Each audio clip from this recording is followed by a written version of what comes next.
Yo soy Héctor Abad, estoy en Medellín.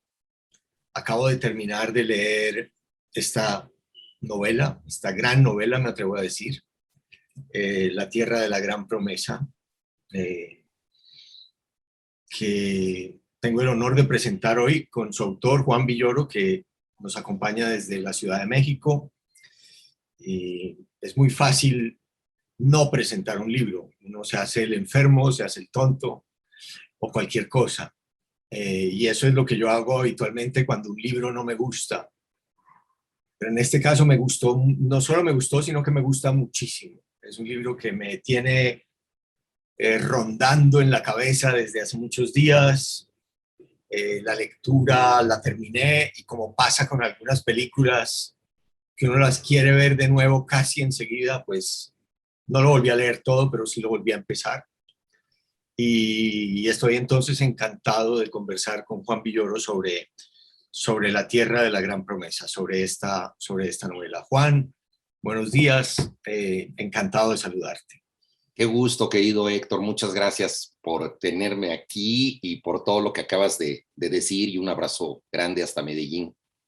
Un abrazo muy fuerte, Juan. Espero escribir algo sobre esta novela que sea más coherente. Eh, digamos, los protagonistas de este libro inicialmente son tres muchachos que van al CUEC, que ahora nos explicas qué es el CUEC o qué era, y que quieren hacer cine. La novela gira alrededor del mundo del cine. Sobre todo el protagonista Diego hace documentales, eh, y el cine en alguna parte de la novela está citado. eh, Tiene ese parentesco con el sueño, con el sumergirse en un espacio oscuro y en algo que ves que parece una ensoñación. La novela tiene también mucho de ensoñación, tu novela. Y hay una frase que es muy importante en el libro, en el que uno de los personajes, el padre del protagonista, le dice al otro: entiéndeme como se entiende una película.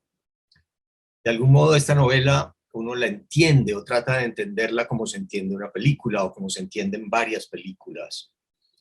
Eh, Quisiera empezar por ahí, Juan, por la relación entre el sueño, el cine, los sueños, eh, y bueno, y las intimidades que nos revelan las películas, los sueños, y si esta novela se puede entender como se entiende una película.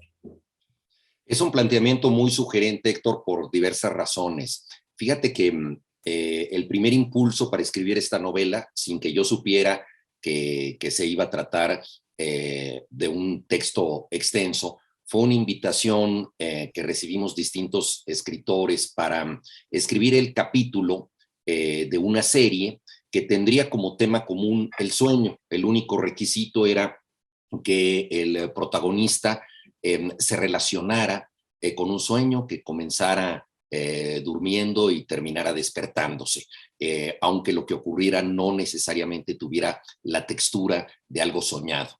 A mí se me ocurrió escribir un relato precisamente sobre un cineasta, puesto que iba a ser filmado en principio, que tenía la característica de hablar dormido. Ciertas personas dicen cosas en la noche, pero este personaje además estaba casado con una sonidista, de tal manera que lo que él murmuraba de manera un poco caótica en las noches podía ser no solo escuchado, sino registrado y descifrado por su mujer al cabo de los meses o de los años. Entonces, esa historia era sobre una confesión onírica involuntaria que hacía alguien. Y por supuesto me pregunté qué es lo que está tratando de decir este personaje. Muchos de nosotros tenemos sueños o pesadillas recurrentes, y él tenía una de la que se sentía particularmente culpable, que como tantas pesadillas era una mezcla de sueño y de recuerdo. Entonces él no había podido decirle eso a sus personas más próximas, a su mujer, porque se sentía avergonzado de algo que había ocurrido en el pasado, pero de noche se confesaba. Entonces, este discurso nocturno era el que ella registraba, entendía y silenciosamente ella lo comprendía y lo perdonaba, que me parecía una cosa muy interesante. Alguien no te quiere decir algo, te lo dice en forma involuntaria, tú lo aquilatas, no le dices que ya lo sabes y no te escandalizas con eso.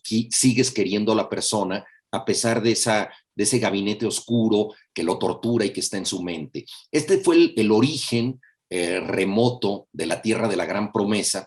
Como tantas veces, eso no se llegó a filmar nunca, pero quedó el núcleo duro, digamos, de algo soñado.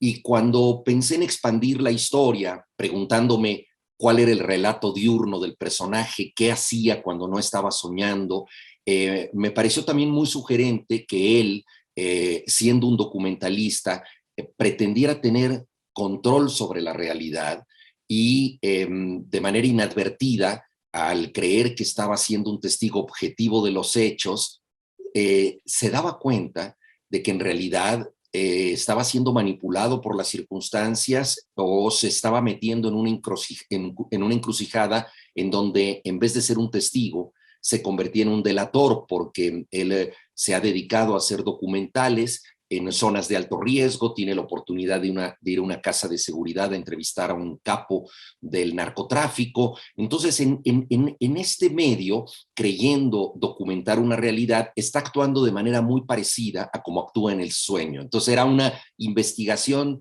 de un personaje a partir de dos líneas narrativas, una sonambúlica o más bien onírica, ¿no? Y otra diurna, pero ambas en una encrucijada donde él no controla todo, que es como ocurre en la dinámica de los sueños. Y me parecía muy importante que una revelación significativa para él ocurriera en el sueño, que esa fuera una lección que se daba a sí mismo, porque una de las cosas más misteriosas de los sueños es que están constituidos por cosas que tenemos dentro, cosas que hemos archivado, que nos pertenecen, pero que no comprendemos, ¿no? Es como tener los datos de un archivo que no sabemos cómo armar, y esos datos los hemos construido nosotros, pero solamente a través de una interpretación posterior podemos descifrarlos, ¿no? Toda la idea del psicoanálisis se cifra en esto.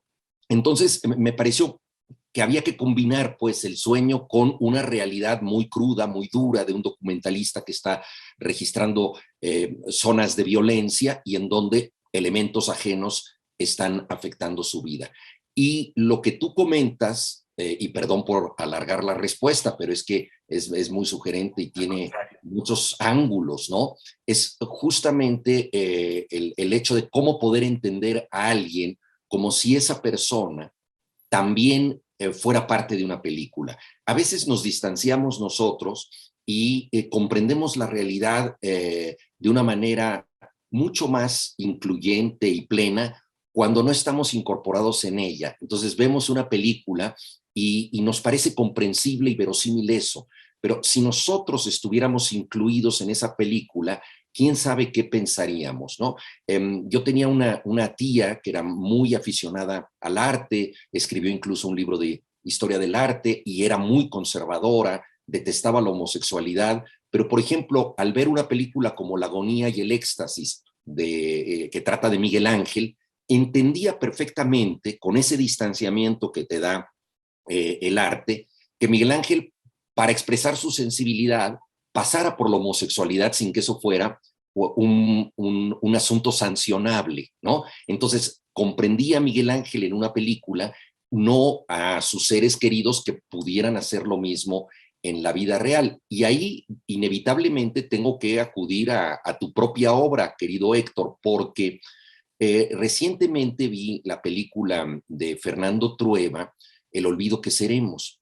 Y hay una escena que me llamó la atención y yo no sabía en realidad por qué me había sorprendido esa escena, porque me pareció que iba a dar más la escena, o al menos era lo que yo estaba interpretando en ella, que es el momento en que el padre está viendo la película Muerte en Venecia de Visconti y quizá está mandando ese mensaje al hijo que le pide que lo entienda como se entiende una película, como Muerte en Venecia.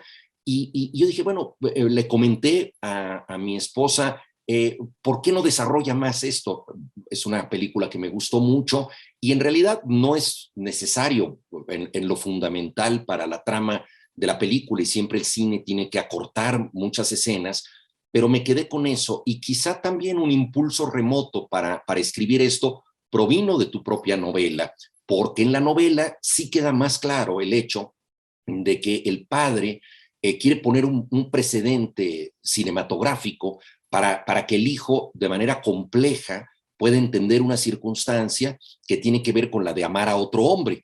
Entonces, ahí yo ahora, repasando la novela, a mi personaje, probablemente esta frase que el padre le dice al hijo, entiéndeme como se entiende una película, tiene que ver con todas estas capas, ¿no? Con aquello que me dijo mi tía, con la lectura de tu novela y, por supuesto, con la necesidad de que todo esto se mezcle como se mezcla en el sueño, ¿no? Buñuel quería dirigir una película como se dirige un sueño y es uno de los grandes creadores de sueños cinematográficos. Aparece en mi novela en un momento porque él vivió en México, yo lo vi de lejos como mi protagonista, entonces fue un genio que estuvo entre nosotros dedicado a soñar.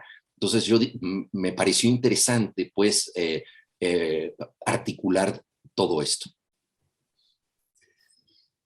Juan, se dice, mucha gente lo dice, en la novela se recoge, es casi un lugar común, que nadie tiene la culpa de sus sueños, nadie tiene la culpa de soñar lo que sueña, sobre todo cuando hay un sueño erótico, un sueño como de infidelidad, por ejemplo.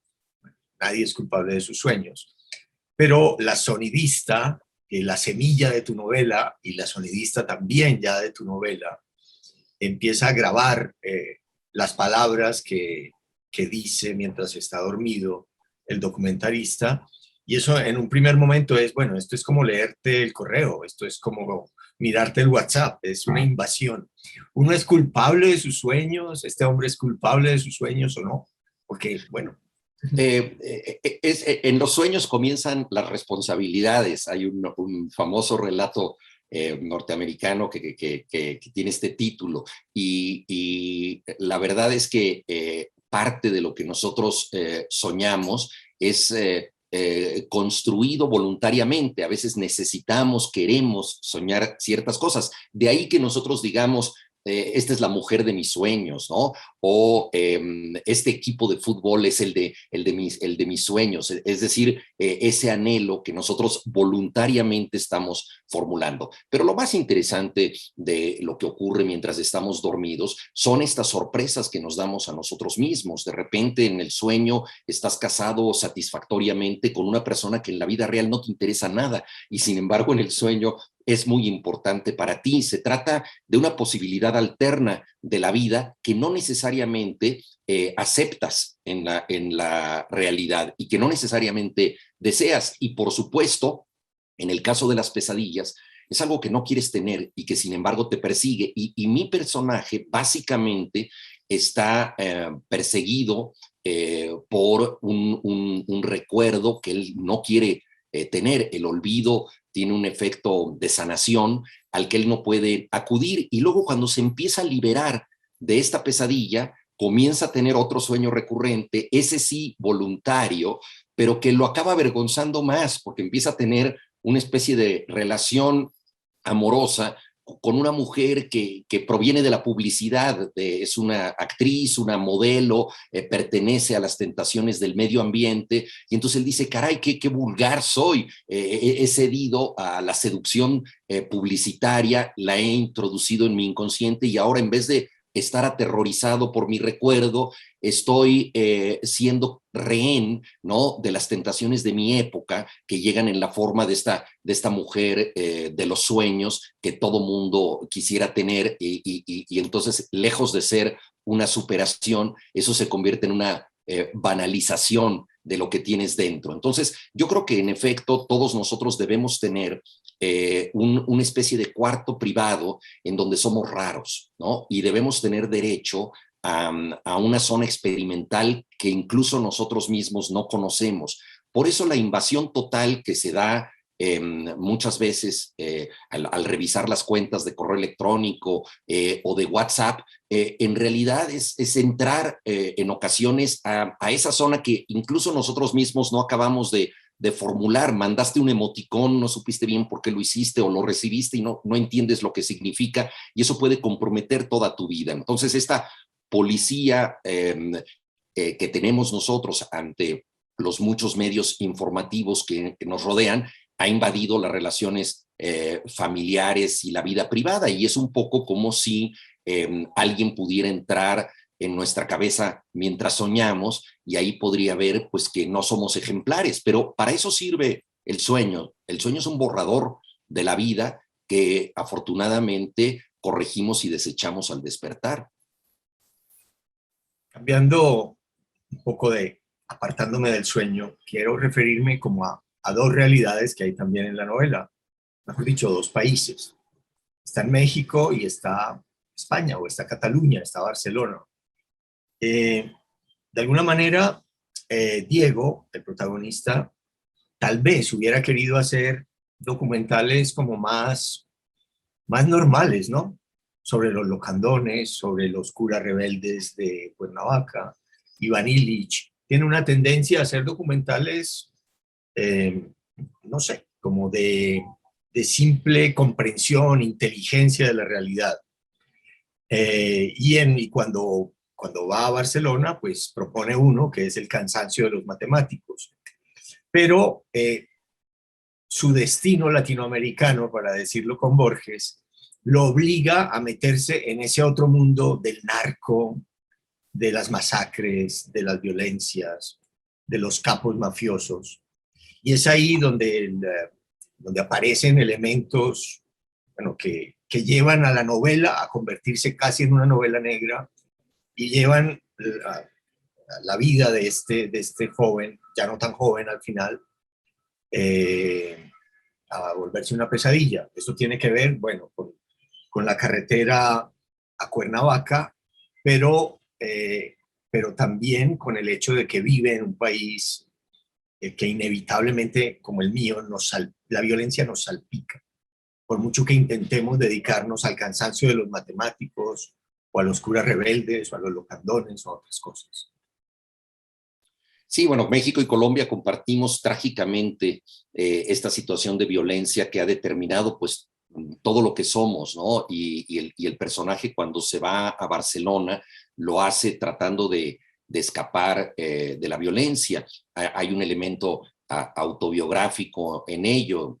En la casa desde la que estoy hablando contigo, sufrimos un asalto bastante violento que nos llevó a irnos a Barcelona, la ciudad donde nació mi padre, por un tiempo, pues en busca de una seguridad que no podíamos tener aquí. Mi hija acababa de nacer, entonces me pareció que merecía un destino más tranquilo, donde el hecho de caminar por la calle no fuera un milagro de subsistencia, sino una normalidad. Y entonces con esa ilusión nos fuimos a Barcelona, donde estuvimos algunos años. Y a mi personaje le sucede lo mismo, con la diferencia de que, como bien dices tú, él ya está metido en un entramado de reflejar la realidad que le ha complicado la vida. Es decir, cuando tú rindes testimonio, ya sea escrito o visual, estás alterando la realidad, la estás modificando, ¿no? Hay una frase de Karl Kraus que me fascina, que dice, quien calla una palabra es su dueño, quien la pronuncia es su esclavo, ¿no? Mientras administras las palabras en silencio, eres el que las posee, pero una vez que las pronuncias, eso te compromete. Entonces eres responsable de aquello que cuentas. Y entonces él tiene ciertas responsabilidades por los documentales que ya ha hecho, y además, como en el cine intervienen muchas otras personas, posiblemente alguien ha alterado la edición final de su película, y no solo eso, quien le permitió acceder a un capo del narcotráfico en una casa de seguridad, seguramente no lo hizo por altruismo. Nadie te da información clasificada o nadie te brinda una filtración por pura benevolencia. Esas personas tienen una agenda. El crimen organizado y la ley corrupta o no corrupta que combate al crimen o pretende hacerlo, no solamente están metidos en el mundo de los hechos, sino en narrativas que cuentan los hechos, ¿no? En México, por ejemplo, el máximo responsable de la seguridad, Genaro García Luna, actualmente en prisión en Estados Unidos, hizo montajes televisivos para simular que impartía justicia. Y por su parte, los narcotraficantes han subido a internet videos en donde ellos quieren ser vistos de un modo determinado. Entonces, hay pues también una lucha por el control del relato, lo cual es muy importante porque, por ejemplo, cuando se detiene a un presunto culpable de grandes fechorías, se le pueden atribuir las que hizo, pero también las que no hizo, e incluso las que posiblemente sucederán en el futuro. Es el caso emblemático para México,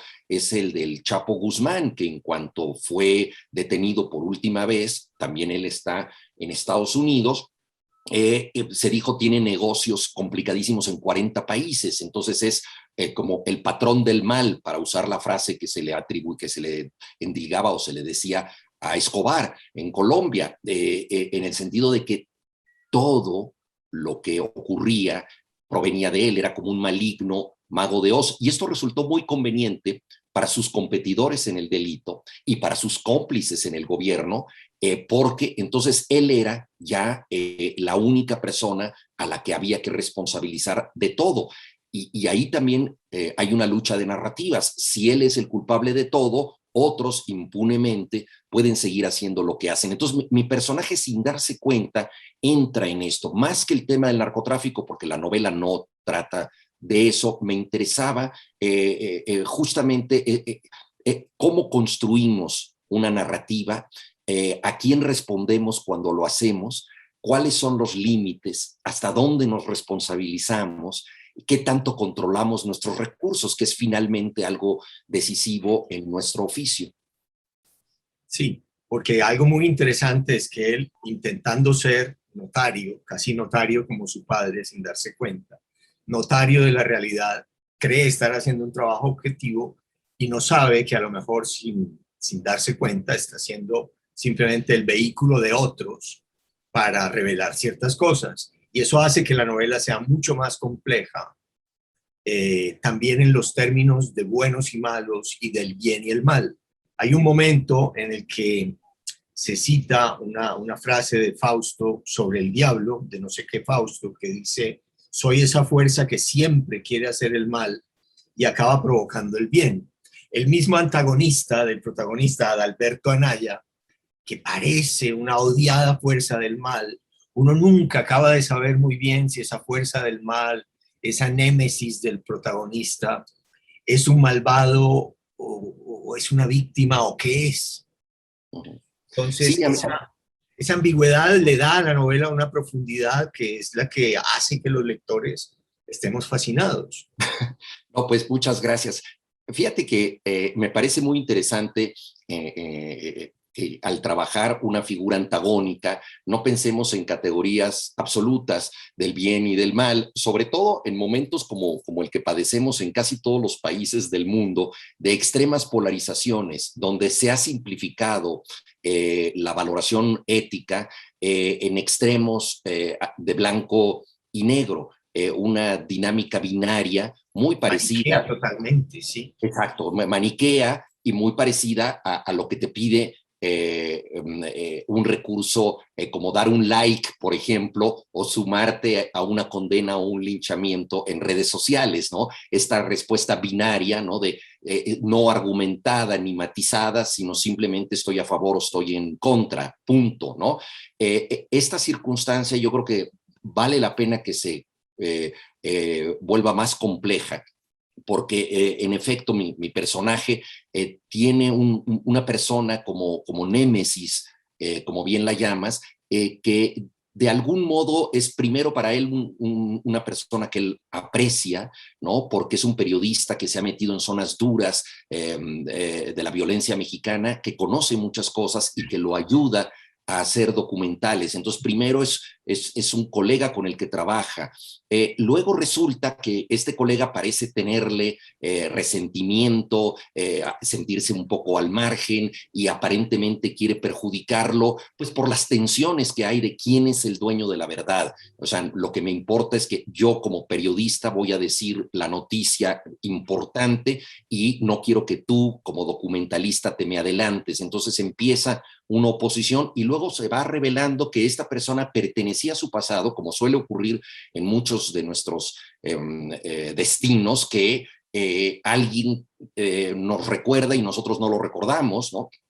O al revés, nosotros recordamos una persona que se ha olvidado, que estuvimos ahí. Entonces es alguien que viene más de lejos y eso ya cambia las cosas porque para uno, para el periodista, el otro, era más significativo en un momento y quedó fuera de una posible relación. Entonces empieza una situación que parece de progresiva enemistad hasta que se va revelando que los dos, en el fondo, son las caras de la misma moneda y son víctimas de algo parecido. Entonces, creyendo haberse encontrado como enemigos, en realidad son ya los únicos aliados posibles, que es algo que puede ocurrir en una situación extremadamente polarizada, que finalmente la persona que más te conoce y por lo tanto la que más te puede ayudar es alguien que tú juzgabas diferente a ti,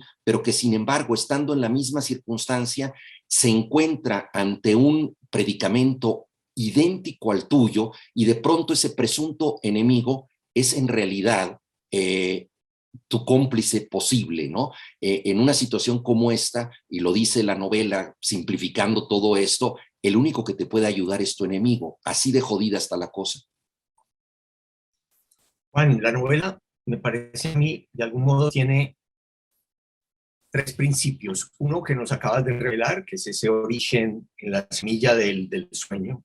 Hay otro principio explícito desde el título y desde el comienzo del libro, que es el incendio de la Cinemateca de México. Y hay otro principio que comienza como a las 100 páginas de la novela, que es un accidente en una carretera. De algún modo, esos tres principios están ahí y bueno, y uno como lector, no sé, yo necesito un principio, un comienzo. ¿Cuál es el comienzo de esta novela? ¿Por qué es importante el incendio de la Cinemateca? ¿Por qué ese Mira, accidente que viene en sueños y se repite es importante? sí, es para mí un disparador simbólico.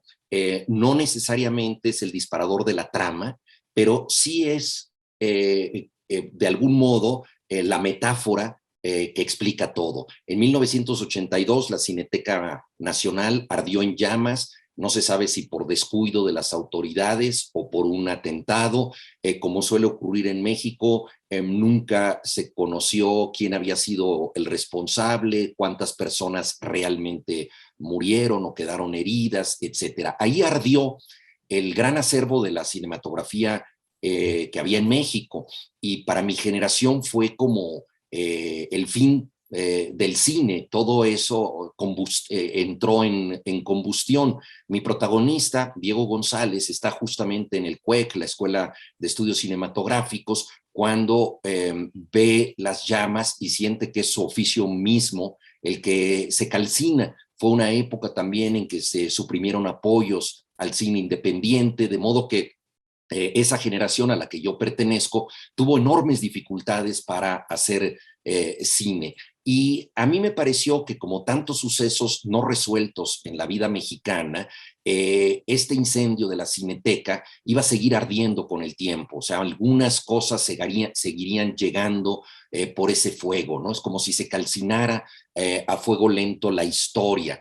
La película que se exhibía fue traducida en México como La Tierra de la Gran Promesa, que es el título de mi novela. Se trata de una película del director polaco Andrzej Wajda, que probablemente se debió de haber traducido como La Tierra Prometida, pero tal vez por cuestión de derechos ya había muchas películas que se llamaban así, y entonces se le amplió grandilocuentemente el título a La Tierra de la Gran Promesa. Y esto resultó muy irónico en un primer sentido porque se exhibía en un país que en modo alguno era una tierra de la gran promesa, y en otro sentido, porque la película también trata de un incendio en el que se calcinan las ilusiones del protagonista, que es un empresario que tiene una fábrica, no la ha asegurado, un rival se le incendia y ahí acaban sus sueños. Entonces, mientras se exhibía un incendio, el cine se incendiaba, y eso se me quedó muy, muy grabado. Y la película no es, perdón, la novela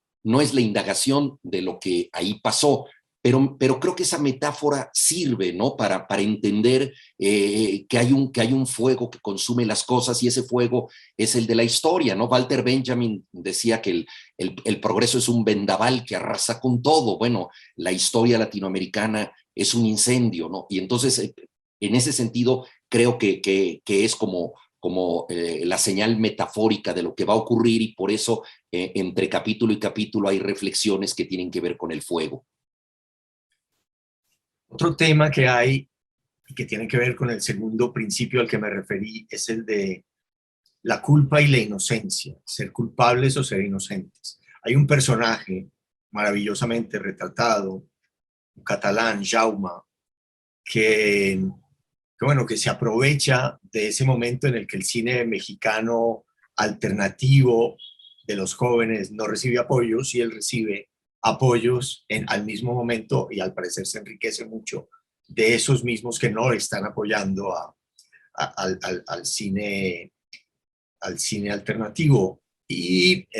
Pero este hombre, que parece uno de los malos, se convierte en un benefactor del protagonista, y uno nunca sabe muy bien si él es un culpable o él es un benefactor.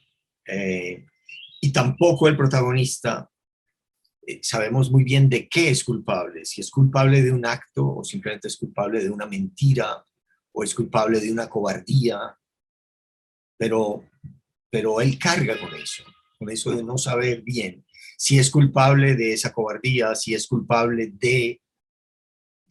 bueno, de haber hecho apresar a otro, o si es culpable de haber sido manipulado. En fin, el pobre hombre, como buen católico o ex católico, no sabe bien si es culpable o es inocente. Bueno, mi protagonista tiene una culpa real, una culpa manifiesta por una irresponsabilidad que cometió en el pasado, y esto lo persigue. Esa irresponsabilidad llevó a un accidente, o sea, no se trató de Pero un una accidente. irresponsabilidad es una culpa. ¿Hasta dónde? En fin. Bueno, ahí está el tema, ¿verdad? Porque él incluso lo rastrea, ¿no? Y hay una cadena minuciosa de pequeñas cosas que todo pudo haber sido distinto con que alguna cosa se interrumpiera, con que un eslabón de esa cadena no se cumpliera. Pero todos los Hasta que eslabones. no llueva. Exacto, que no llueva, que no hubieran salido a esa hora, salieron tarde en la carretera por culpa ajena, porque les dieron tarde el equipo, en fin, una serie de circunstancias que llevaron a algo de lo que él se siente culpable. Pero hay otro tipo de culpa, Héctor, que me parece más profundo, y es el que viene de documentar una realidad adversa, una realidad quebrada, que tú no has construido, pero el solo hecho de verla te hace sentir responsable, ¿no? Yo entrevisté en alguna ocasión a un periodista que había cubierto la guerra de Bosnia en los Balcanes, y él decía, lo más triste de todo esto es que yo me siento culpable de lo que hizo Milosevic y él se siente inocente. Él es un psicópata que está ante el Tribunal de la Haya, pero él duerme tranquilo, ¿no? Y Roberto Bolaño decía algo parecido, decía, yo que fui víctima de Pinochet me siento culpable de lo que él hizo, ¿no? Es decir, saber lo que hace el otro te carga muchas veces de una responsabilidad humana, o sea, toda la empatía se funda en esto, en decir qué horror lo que hicieron otros y de alguna manera me siento responsable de ello, sobre todo cuando tú lo estás testimoniando y él es un documentalista que ve esto. Entonces hay distintos niveles de la culpa en la novela, que es por un lado sí el error que él cometió, pero para purgar ese error está arriesgándose a atestiguar errores ajenos, delitos que hacen otros, pero al hacerlo, en cierta forma, también se siente culpable como ser humano de que eso suceda. Es decir, no te liberas de la responsabilidad. No puedes vivir de manera impune si tienes conciencia. Y ahí está ese tema. Y por otra parte, el protagonista catalán que tú mencionabas, Jaume, que es un gran manipulador, como todo productor de cine, es un embaucador, un seductor, vive de mentiras que son necesarias para convencer a la gente de que haga cosas que en principio no quiere hacer, y gracias a eso logra conseguir dinero para las películas. Entonces, tiene un costado malévolo, pero con fines positivos. Entonces ahí las nociones del bien y el mal muchas veces se invierten, ¿no? Y es un poco lo que trata de explorar la novela. Hay un momento en la novela, y aquí vuelvo a los sueños, en el que el protagonista se ve envuelto en una situación que es como rulfiana, porque empieza a hablar en sueños con muertos. Y uno al principio piensa, pero entonces aquí Juan Villoro se está metiendo en el... Bueno, uno no sabe al principio que estamos en un sueño y se nos volvió ahora realismo mágico, Juan Villoro. Hasta que descubrimos que está en un sueño, que la última mujer de Pedro Páramo se llama Susana, y la primera mujer del protagonista también se llama Susana, y de repente se superponen la modelo publicitaria y Susana, como si este pobre hombre fuera irremediablemente fiel y leal a su primera mujer para toda la vida. Pero habla con los muertos, habla con su padre muerto. Su padre muerto le revela secretos, como en una novela de realismo mágico, pero no es de realismo mágico. Es una parte onírica. Es si lo sabe o no lo sabe, si lo sabía y lo había olvidado. Y ahí, estoy mezclando muchos temas, pero bueno, tú los desenredarás. Ahí viene lo que él llama la isla de la edición. Él trata de vivir su vida como cuando en una oficina, en un estudio de edición, se suprimen partes de la propia vida. En la isla de la edición, en una película, uno puede suprimir la memoria, uno puede olvidar esto. Y él asimila a veces su vida a esa isla de la edición, sus recuerdos. Sí. En los sueños, nosotros hablamos con los muertos. Hace 2 noches, Héctor, soñé con mi padre. Él tenía como unos 60 y tantos años, más o menos la edad que yo tengo ahora. Había regresado de un largo viaje y yo no lo había visitado. Entonces, en el sueño, yo me sentía culpable para ¿Quién te lo volver. reprochaba? No, no, yo simplemente decía, caray, mi padre regresó de un largo viaje y no lo he visto, estoy en falta con él, ¿no? Yo me sentía mal porque no lo había visto, claro, me desperté y dije, ¿en qué estoy en falta y con quién? Y claro, hice una larga lista y había muchas posibilidades para pensar que no estaba en falta necesariamente con él, sino con otras personas. Pero es muy común que en el sueño nosotros dialoguemos con personas que han muerto. Y una de las cosas para mí más misteriosas de esta práctica es que los muertos nos dicen cosas que solo pueden decir ellos. Es decir, yo los oigo en el sueño y oigo a Roberto Bolaño, a Augusto Monterroso, a amigos de distintas épocas, a mi padre, cada uno con su propio lenguaje, con sus ideas, con su picardía, diciéndome cosas que no puedo inventar yo. Al menos así lo siento en el sueño, ¿no? Siento que son ellos, ¿no? Que me están visitando. Es, por supuesto, un autoengaño muy productivo, porque Saben ellos y tú no. Exacto, y sobre todo con el tono que ellos tienen, ¿verdad? Una voz que yo digo, esto es auténtico, es decir, los doto de una verosimilitud que me hace creer que sí están conmigo, ¿no? Octavio Paz hablaba de los sueños como la borrosa patria de los sueños, ¿no? La borrosa patria de los muertos, la borrosa patria de los muertos, es ahí donde siguen con vida. Entonces, en mi novela, desde luego que el sueño es una oportunidad de que el padre esté en tiempo presente. Y claro, bueno, el antecedente mexicano excepcional, lo viste muy bien, es Juan Rulfo, y yo al hablar de la tierra de humo, estoy aludiendo obviamente a la emblemática tierra soñada en México, que es la de Pedro Páramo, ¿no? Es un homenaje al maestro, lo mismo el nombre de Susana, eso lo viste muy bien.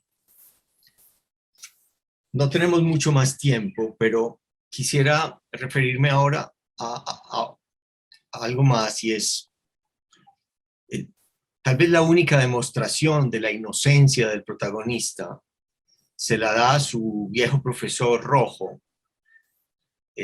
con un argumento artístico. Le dice que él es inocente porque él no pudo haber hecho eso, porque habría sido una gran falla en el documental.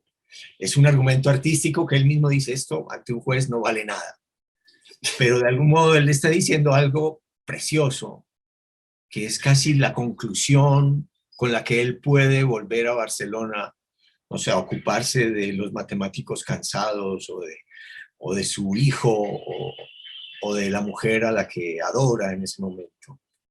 Es muy bonito eso del argumento artístico como prueba de inocencia.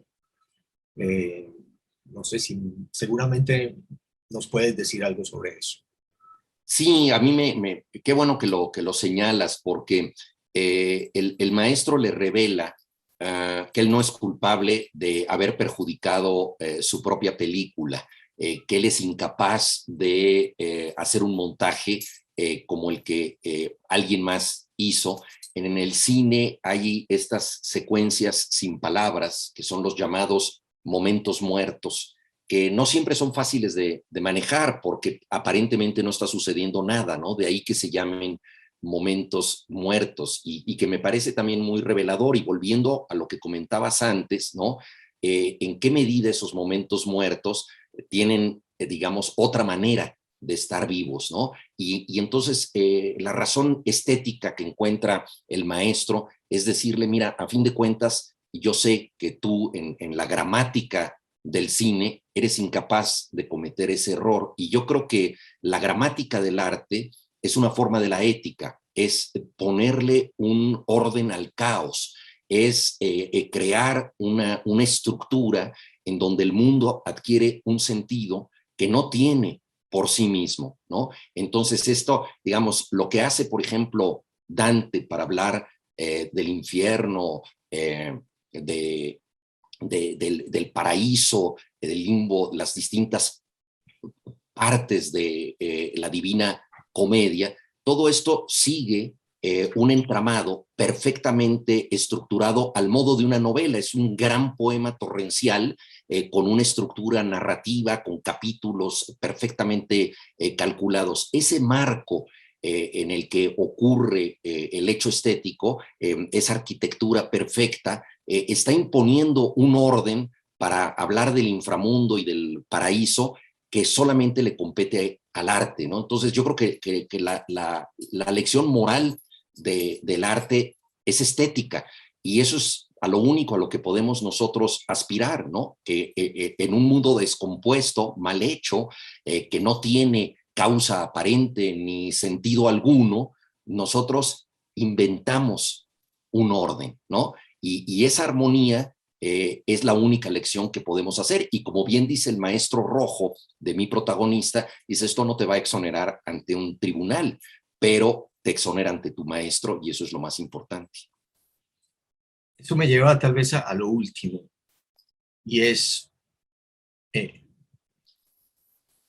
en tu anterior novela, no la del hotel, sino la del poeta, a mí me parecía que el exceso de inteligencia, tu exceso de inteligencia, interfería con partes de la narración, que, que las observaciones brillantes no permitían a veces que esa novela avanzara.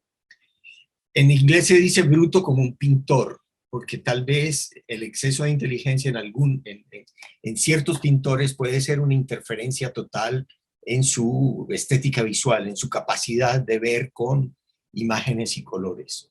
Tú aquí, yo creo que has logrado ponerle coto a tu inteligencia, que puede ser muy conveniente para un resultado artístico. Es decir, cuando lo onírico y lo intuitivo empiezan a primar sobre el diseño perfecto o sobre la observación perfecta, que aquí está en las dosis ideales. Aquí está en las dosis perfectas. Eh,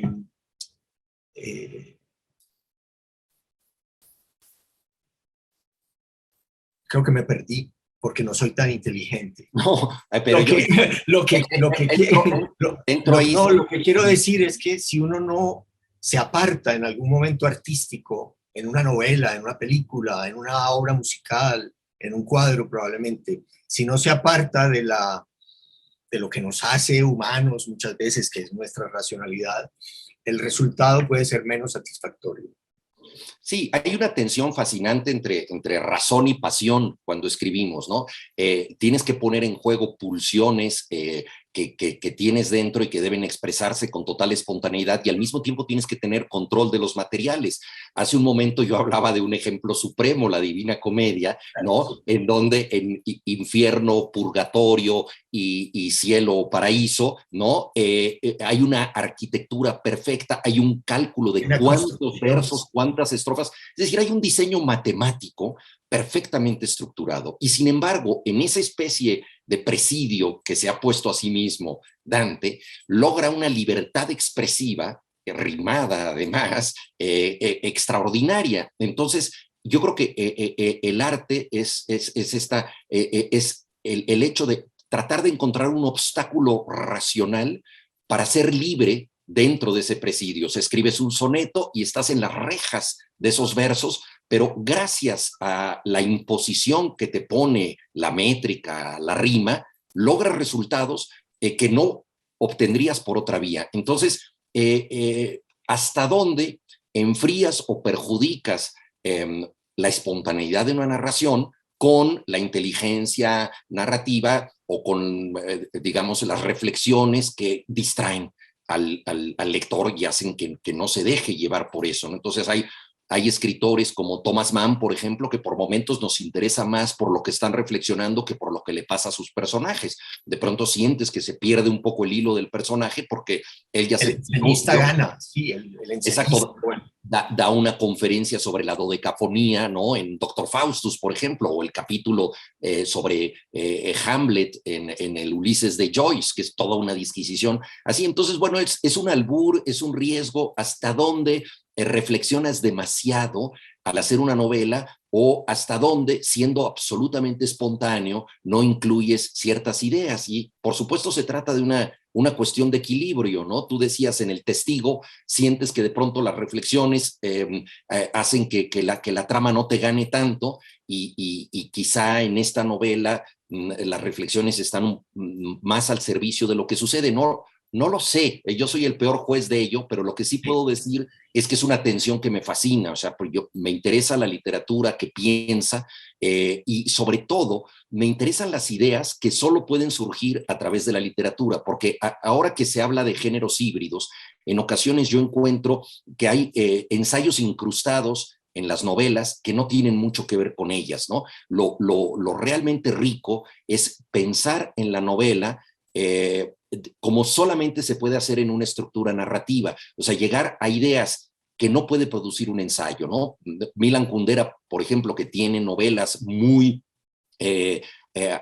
argumentativas, ¿no? Donde se postulan muchas ideas, dice, yo no podría llegar por un ensayo, aunque él también cultiva el género, a esta misma conclusión. Entonces se trata de ideas desaforadas, medio locas, que solo pueden surgir por medio de la narración, pero claro, todo es cuestión de equilibrio, porque si el lector siente que el que le está hablando el oído es el autor que está comentando su propio libro, pues el autor no lo ha soltado. Y yo creo que uno de las cosas más difíciles y en cierta forma más dolorosas para un autor es dejar que el libro viva por sí mismo y que ese libro sea mucho más inteligente que el autor.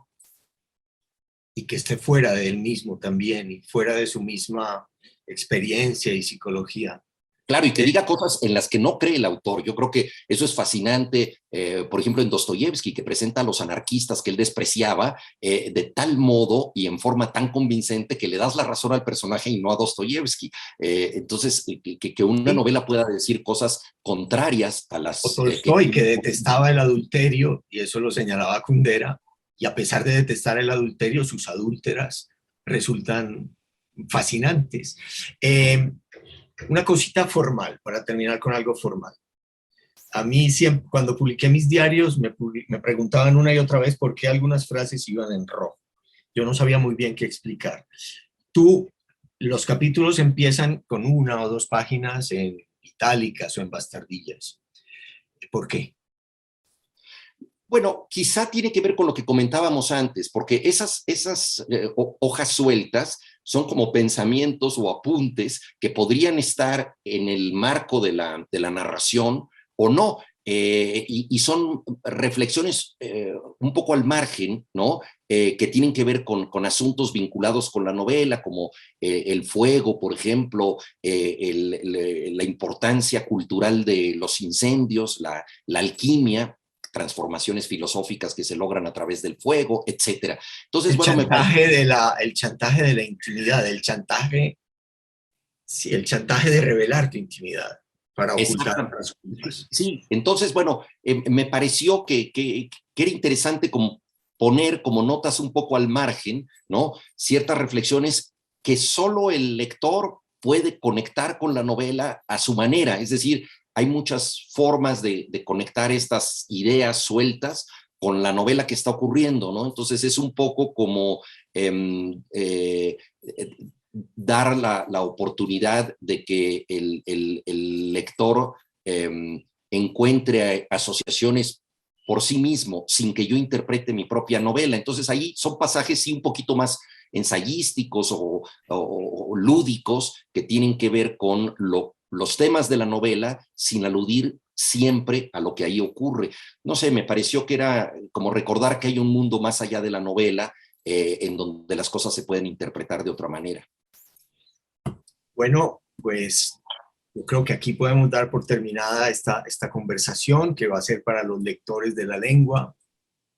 Ojalá a los lectores de esta revista La Lengua esta novela les produzca lo mismo que me ha producido a mí, que es una gran como alegría, satisfacción intelectual y sentimental, una especie de obsesión, unas ganas de volver a leer la película para entenderla mejor una segunda vez, para entender mejor a los personajes como si fueran protagonistas no solo de una novela, sino también de una película. Yo felicito mucho a Juan Villoro por esta gran novela que acaba de sacar, que yo creo que vamos a hablar de ella durante muchísimo tiempo, porque es fascinante. Gracias, Juan. Gracias a la lengua y nada, hasta pronto. Muchas gracias a ti, querido Héctor. Gracias por todo. Gracias, Juan.